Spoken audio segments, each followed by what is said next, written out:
mattress sutures can be inserted to allow for eversion or inversion. They can also be used for irregular skin edges. We will demonstrate here a vertical mattress suture. The suture is put in as you see in the standard manner. The needle is reversed, and then, taking just a small bite of the skin edges, the suture is completed and a reef knot tied.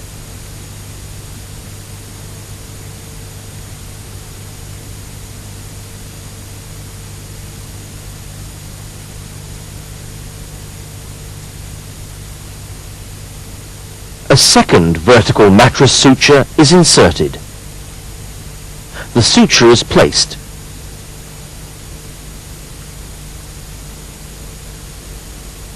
The needle then reversed in the needle holder, and then go back, taking out just a few millimeters of skin edges. The knot is then tied and the suture material cut.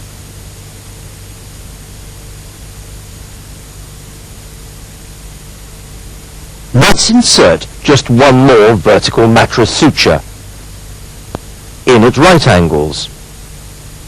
Reverse the needle, and then going back, just taking the wound edges as seen.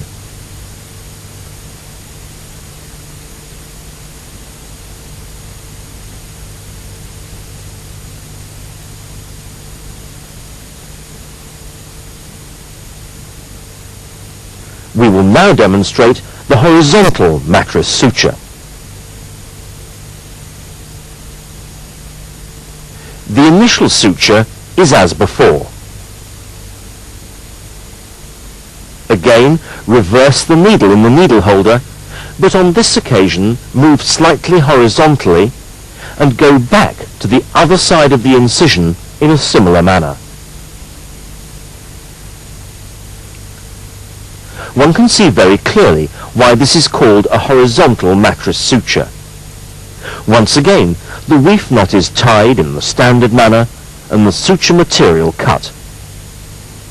We will now insert another horizontal mattress suture.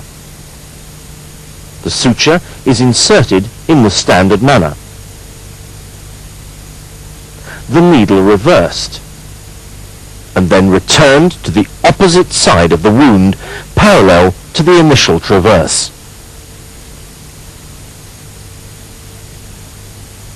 The suture is then secured with a reef knot. Both vertical and horizontal mattress sutures can be useful for ensuring eversion or inversion of wound edges, and this is clearly demonstrated by diagrams in your handbook.